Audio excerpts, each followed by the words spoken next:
नमस्कार दोस्तों, मेरा नाम है अंशुमन नायक और आप सभी का बहुत बहुत स्वागत है इंडियन डिफेंस न्यूज के डिफेंस टॉक सीरीज में, जहां पर हम रोज नए नए डिफेंस अपडेट्स के बारे में बात करते हैं। तो चलिए देर न करते हुए आज की वीडियो शुरू करते हैं।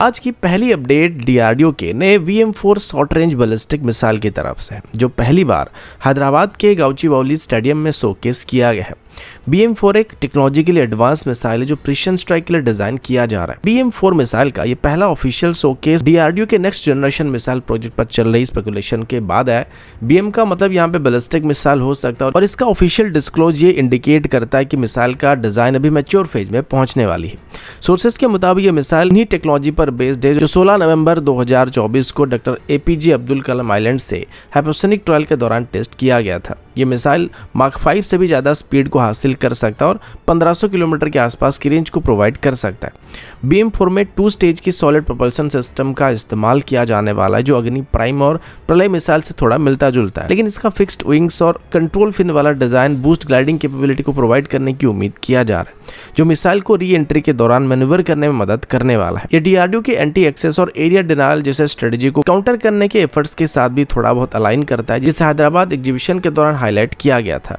हालांकि इसे ऑफिशियली SRBM के नाम से क्लासिफाई किया जा रहा है, यानी कि शॉर्ट रेंज बैलिस्टिक मिसाइल के नाम से इसको क्लासिफाई किया जा रहा है, लेकिन इसका अपर रेंज 1500 किलोमीटर तक होने वाली, जो कि इसको मीडियम रेंज कैटेगरी की तरफ थोड़ा शिफ्ट करता है। और ये एक स्केलेबल प्लेटफॉर्म्स के रूप में आगे चल के अडॉप्ट करने की संभावना बनने वाली है, क्योंकि इसको 400 किलोमीटर से लेके 1500 किलोमीटर तक की रेंज में स्ट्राइक करने के लिए इस्तेमाल किया जा सकता है। ये मिसाइल रोड मोबाइल कॉन्फ़िगरेशन में canister mounted transport erector launcher से लॉन्च की जा सकती है, जो इसकी मैन्यूवरेबिलिटी और सर्वाइवलिटी को या रैपिड डिप्लॉयमेंट ऑपरेशन के लिए इसको काफी फ्लेक्सिबल बनाने वाला है। अगला अपडेट K9 वज्र T गन्स की तरफ से, जो कि अभी इंडियन आर्मी की आर्टिलरी रेजिमेंट का एक मेजर प्लेटफॉर्म बन चुका है। इनिशियली ऐसे 100 गन को खरीदने के बाद अभी इसकी 2 सेपरेट बैच को एक्वायर करने का प्लान किया जा रहा है, लेकिन इन गन्स को खरीदने की जरूरत को लेकर अभी कल्याणी ग्रुप की तरफ से एक सवाल खड़ा कर दिया गया, और ये सवाल खुद बाबा कल्याणी और उनके बेटे अमित कल्याणी की तरफ से उठाया गया है। उनका कहना है कि भारत के पास पहले से 155 mm की बैरल टेक्नोलॉजी और सेल्फ प्रोपेल्ड गन प्लेटफॉर्म जैसे क्रिटिकल बिल्डिंग ब्लॉक्स पहले से अवेलेबल हैं, जो fully indigenous self propelled Houser को डेवलप करने के लिए काफी जरूरी होते हैं। बाबा कल्याणी और अमित कल्याणी जी का कहना है कि ये विदेशी निर्भरता एक बड़ी अपॉर्चुनिटी को मिस करने ऐसा होने वाला है। बाबा कल्याणी कहते हैं कि जब हमारे पास सारी जरूरी टेक्नोलॉजी अवेलेबल है तो K9 वज्र T गन को इंपोर्ट करने की क्या जरूरत है। अमित कल्याणी भी इस बात से सहमत होते हैं, लेकिन यहाँ पर कल्याणी ग्रुप की तरफ से ये क्लियरली बताया नहीं गया है कि वो भी इस कैटेगरी की गन को डेवलप कर रहे हैं या फिर नहीं कर रहे हैं, लेकिन इतना जरूर बताया जा रहा है कि अगर भारत इस कैटेगरी की आर्टिलरी गन्स को ऑपरेट करना चाहता है तो अभी हमारे पास वो सारी टेक्नोलॉजी मौजूद है जिनका इस्तेमाल करके इस तरीके की सेल्फ प्रोपेल्ड ट्रैक्ट हाउजर को डेवलप किया जा सकता है, और इसको कल्याण ग्रुप की तरफ से किया जा सकता है। आज की अगली अपडेट इंडियन आर्मी की Arjun MK1A main battle tank के इंडक्शन की तरफ से, और रिसेंट अपडेट के मुताबिक अभी अर्जुन मार्क 1A टैंक्स की डिलीवरी 2029 के आसपास डिले होने वाली है।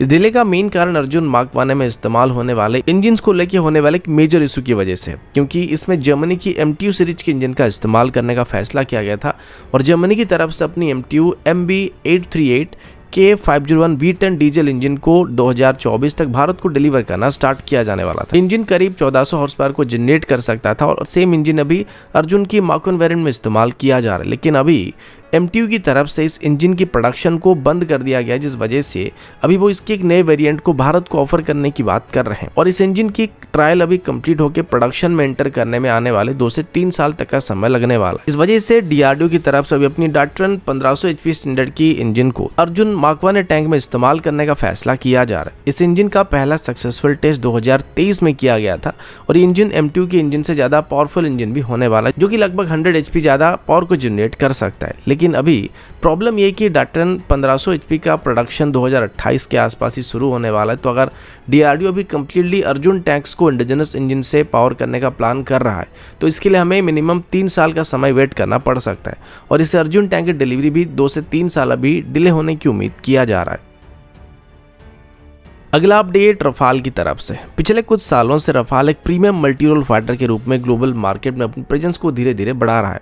और इसका डिमांड काफ़ी बढ़ चुका है। लेकिन अभी ऐसा लगने लगा है कि रफाल अपनी पोटेंशियल की हाइट लिमिट तक पहुंच चुका है और आने वाले कुछ सालों में रफाल को आउट परफॉर्म करने वाले कई एयरक्राफ्ट मार्केट में एंटर करने वाले हैं। रफाल को काफ़ी प्रीमियम जेट कहा जा सकता है जिसमें advance AESA radar, electronic warfare system और मल्टी रोल कैपेबिलिटीज मौजूद हैं। भारत, कतर और इजिप्ट जैसे देशों ने इसे अडॉप्ट किया है, लेकिन इसके हाई यूनिट कॉस्ट और अपग्रेड कॉस्ट एक बड़ा कंसर्न बन रहे हैं। भारत ने 2016 में 36 रफाल जेट के लिए लगभग $8.7 बिलियन की डील को साइन किया था, लेकिन इसमें अभी अस्त्र सीरीज की मिसाइल को और स्मार्ट एंटी एयरफील्ड वेपन जैसे एडवांस ग्लाइड बॉम्ब्स को इंटीग्रेट करने का प्रोसेस काफी महंगा पड़ रहा है। फ्रांस की स्ट्रिक्ट पॉलिसीज और हाई मॉडिफिकेशन कॉस्ट की वजह से भारत को $मिलियन यहाँ पे खर्च करना पड़ रहा है, क्योंकि अभी दूसरे कॉस्ट इफेक्टिव अल्टरनेटिव्स के कंपैरिजन में रफाल के लिए एक मेजर डिसएडवांटेजेस बन सकता है। ग्लोबल मार्केट की बात करें तो अभी साउथ कोरिया की KF-21 और फ्यूचर में तेजस मार्क 2 जैसे एयरक्राफ्ट रफाल की सबसे बड़े कंपटीटर बनने वाले, जो कि अच्छे मार्जिन से रफाल को पीछे छोड़ने की उम्मीद किया जा रहा है, क्योंकि KF-21 जो कि ऑलमोस्ट एक 5th जनरेशन एयरफ्रेम के साथ आने वाला और तेजस मार्क 2 जो कि AD के क्लेम के मुताबिक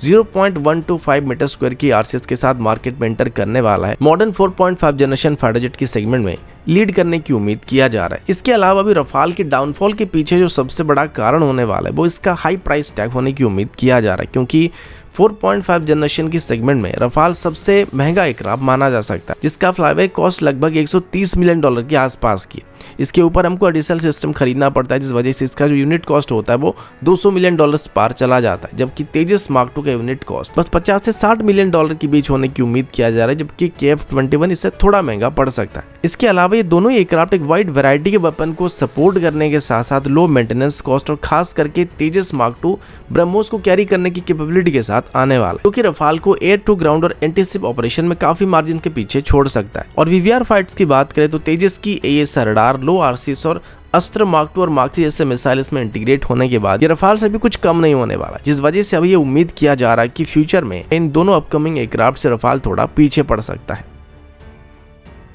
अगला अपडेट न्यूक्लियर सबमरीन को लेकर है। भारत पिछले कई सालों से अपने SSN यानी कि न्यूक्लियर अटैक सबमरीन कैपेबिलिटीज को एनहांस करने की कोशिश कर रहा है। हाल ही में कैबिनेट कमेटी ऑन सिक्योरिटी की तरफ से प्रोजेक्ट 77 को ग्रीन सिग्नल दिया गया था, जिसमें 11,000 टन क्लास के 2 एडवांस SSN को बनाने की अप्रूवल दी गई थी। ये सबमरीन 190 मेगावाट की न्यूक्लियर रिएक्टर से पावर होने वाले हैं और 2035 से लेकर 36 के बीच इनको इंडियन नेवी में इंडक्ट करने का प्लान किया जा रहा है। इनका साइज यूनाइटेड स्टेट के वर्जीनिया क्लास के और चाइना के टाइप 093 सांग क्लास के न्यूक्लियर सबमरीन से भी काफी बड़ा होने वाला है। हालांकि भारत ने अरिहंत क्लास के SSBN के माध्यम से हल डिजाइन और न्यूक्लियर प्रोपल्शन में एक्सपीरियंस को हासिल कर लिया है, लेकिन एडवांस अंडर वाटर सेंसर्स और वॉरफेयर सिस्टम में अब तक हम थोड़ा पीछे रह गए हैं। लेकिन अभी ये गैप भरने की उम्मीद किया जा रहा है, क्योंकि अभी यूनाइटेड स्टेट की तरफ से भारत के साथ अंडर वाटर सब सिस्टम को शेयर करने का प्रपोजल दिया जा रहा है। अमेरिका हमेशा अपनी एडवांस न्यूक्लियर सबमरीन की टेक्नोलॉजी को क्राउन ज्वेल की तरह प्रोटेक्ट करता है, लेकिन रिपोर्ट्स के मुताबिक